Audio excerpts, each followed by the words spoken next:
Revolutionary Socialists, or Marxism as it is sometimes called, is the original branch of socialism. Its fathers, Karl Marx and Friedrich Engels, were horrified by the conditions for the average worker during the Industrial Revolution and aimed to create an ideology that would be fair to all people instead of the work of the majority of the population going to support a minority of wealthy industrialists.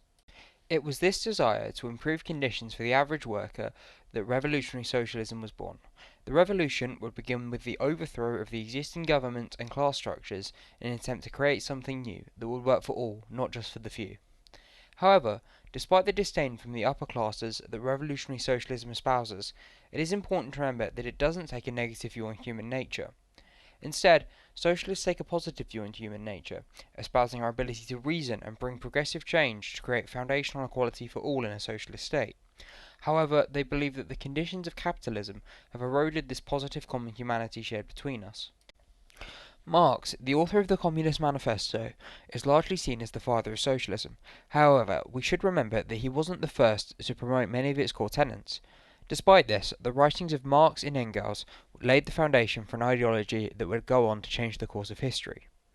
Now, despite some modern critics of his ideas believing that communism is ideology favoured by the lazy, Marx himself heavily valued work, believing it to make us truly human, distinguishing us from animals who could only provide for themselves and do little else.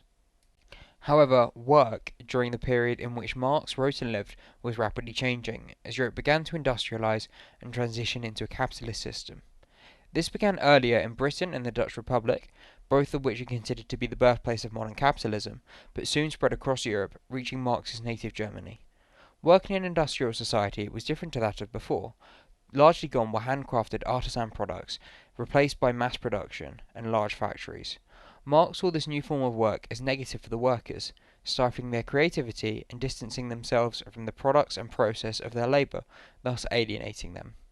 Marx took a negative view of how large factories made material goods, as those on the assembly line would be paid much less than craftsmen would have done before, whilst only doing one menial job, which Marx believed wasn't good for workers. An important idea that influenced Marx's thinkings on society and how it changed over time was Hegel's dialectic. This model aims to explain the progression of human society throughout history. It lays out a theory that human history was defined by a clash of opposing ideas, and that this clash would eventually lead to a synthesis and the birth of a new idea to carry humanity forward. Marx adapted the dialectic to match his own views on the centrality of the economy and the means of production to society.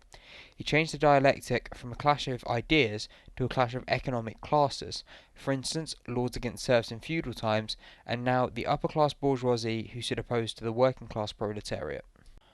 Marx felt that the clashes between lords and serfs had resulted in capitalism, where workers had more rights than they had done when they were serfs. This is because new means of production, in this case factories and machinery, came into conflict with traditional methods, such as handcrafting goods or the manual harvesting of crops. This clash of factors of production eventually resulted in mechanised capitalism, as newer factors of production, like the factories, won out over traditional methods. However, as Marx viewed communism as inevitable, he saw the clash of the bourgeoisie and the proletariat in capitalism to inevitably lead to communism. This idea became known as dialectical materialism. The centrality of economy to life is an important characteristic of Marxism.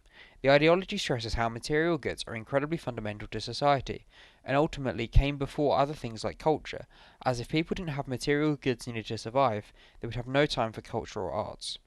The focus on economy allowed Marx to divide the population into a higher class, who controlled the means of production, and a lower class, which worked for the upper class. He saw this throughout history, in lords and serfs in the Middle Ages, and going back to freemen and slaves in antiquity. Now, whilst Marx recognised that transactions have always taken place, he saw capitalism as changing the way transactions are made. To illustrate this, we can see two equations, the CMC and the MCM. In pre-capitalist societies, CMC transactions began with commodities being manufactured and then traded for money, which was then used to buy more commodities. However, Marx believed that in capitalist societies the MCM transaction was used. This involves money being invested to allow for the manufacturing of commodities, which are then sold to make more money. The main difference is the separation of the worker from the fruits of their labour. In a pre-capitalist society, if a worker made a chair and sold it, they enjoyed the full fruits of their labour, as they made the chair themselves and sold it themselves.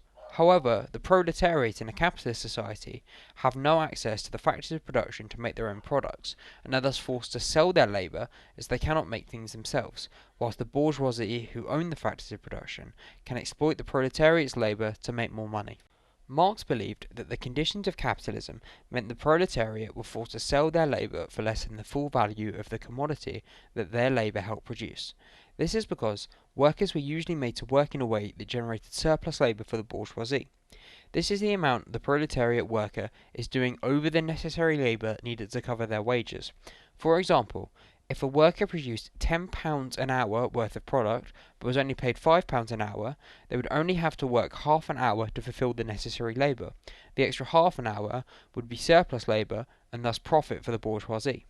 Marx felt that even when taking other costs such as materials into account, there was still a significant amount of surplus value at the end of the working period. This surplus value had been taken from the proletariat worker and given to the bourgeoisie in the form of extra profit. Despite this, Marx still did see some good in capitalism, praising it as a dynamic system that produces goods much more quickly and efficiently than any other economic system throughout history. He simply felt it had a best before date, at which point the march of progress would inevitably lead to communism, as capitalism was bound to fail due to its greedy nature. This is why some people believe we cannot take the USSR as an accurate representative of communism in action, as it went straight from a feudal society that still had serfs in the early 1900s straight to communism, skipping industrial capitalism. Marx had personally believed that an industrial society, like the UK, should be the first state to transition to communism. However, what does this transition actually look like? Next we're going to be looking at how Marx felt the revolution should actually go. While it may seem counterproductive to require a system that Marxists believe suppressed the majority of the population, as previously mentioned, Marx actually praised capitalism in previous writings, due to its immense productive potential, especially when compared to the previously prevalent economic system in Europe of feudalism. However, they still believed capitalism is bad for the workers, squeezing them dry and taking even more. This separated workers from the means of production and the fruits of their labour, as they weren't getting paid fairly for the time they put in. Remember, Marx believed that economic activity was the centre of everything, and that economic interactions between people were the building blocks of a society. However, in a capitalist system, the bourgeoisie would seek profits above all else, suppressing the proletariat, bringing down wages, and decreasing working conditions to a point where capitalism would inevitably fail and lead to a revolution. The level of bourgeoisie control over the proletariat would be reinforced by their control of the media, politics, and the state, which Marx believed they would use to cement their position and resist change through democracy. As a result, a revolution would be necessary to overcome the class conflict and create a new society. As we mentioned, Marx favoured a revolution to overthrow the political system and replace it with a communist one. This is because he believed that the state was ultimately built to serve the aims of the bourgeoisie, who would not give up power without a fight.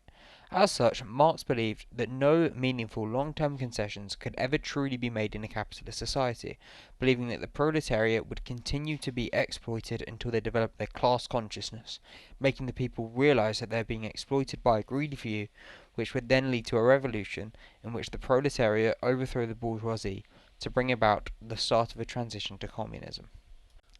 Marx didn't think that the people were ready to begin an immediate transition to communism. This is because, despite their positive belief in human nature, Marxists believe that humans have been corrupted by capitalism, making them greedy and self-interested instead of cooperative and selfless. As such, a transitionary socialist stage would be needed first. This is known as the dictatorship of the proletariat, where the working class would become the ruling class in society and bring about land reform, abolishing private ownership, and centralizing the means of production, in order to begin the transition to a classless communism. Despite these reforms, Marx still believed a socialist society was to be inherently unfair. This is because in a socialist society, the worker would receive the full fruits of their labour, meaning the more they worked, the more they would receive back. Essentially, workers would get out what they put in. However, Marx saw this as unfair, as he recognised that humans were all born with different natural abilities, and he felt that in a communist society, those born with more skills should not be rewarded more than those who didn't have the same luck at birth. Thus, further progress would still be needed to create a truly classless communist society. This is a world typified by the Marx quote, "From each according to his means, to each according to his needs." In a system of classless communism, everyone would work to a level in which they could, whilst receiving what they need to live comfortable lives, no matter how valuable their work actually is. Part of the issue with communism is accurately defining what it should look like, as whilst Marx is seen as the father of the ideology, he didn't leave a blueprint behind for what a communist society should look like. This led communism to be interpreted differently the world over, meaning communist societies have looked radically different and disagreed with one another. Take, for example, the rivalry between the USSR and China during the Cold War that was characterized by border conflicts and the Sino-Soviet split, a breakdown of relations largely due to a disagreement on communist doctrine. A watershed moment in the history of communism and the world was brought about following the victory of the Red Army in the Russian Civil War and the birth of the Soviet Union, the world's first communist state and the first time that Marx's ideas would truly be put into practice. Whilst Lenin deeply revered Marx and his teachings, he disliked Marx's belief that a period of capitalism was necessary first to make the successful transition to communism. He viewed this as simply forcing workers in less developed countries, such as Russia at the time of the revolution, to endure the oppressive rule of capitalism before they could reach the utopian class as communism. Lenin believed that the proletariat may develop sympathies to capitalist values if they lived under capitalism, leading him to desire revolution in a pre-capitalist society to allow socialist ideas to take root in the population. This led to Lenin stressing the importance of an elite vanguard who would plan, lead, and direct the revolution, overthrowing the old government whilst educating the people on the values of socialism. They would then finish the revolution by taking positions of power themselves as leaders in a communist party that would embody the Marxist ideas of a dictatorship of the proletariat. The idea of an elite vanguard leading the revolution to bring about communism was copied in many other states, North Korea, Cuba, and North Vietnam, to name just a few. These were all states that were not at the level of development Marx had first envisioned as being necessary for the transition to communism to begin, leading some to argue that Marxist Leninism, that is seen as the archetypal model for a communist state, is in fact a distortion of Marx's initial vision for a communist society. One of Lenin's most prominent critics was German-based Polish communist Rosa Luxemburg, who vehemently disagreed with the idea of a communist vanguard leading the revolution. While she liked Lenin's impatience to bring about socialism to the people, she had major concerns over the vanguard, as she believed it would lead to a society in which people revered the fathers of the revolution as gods.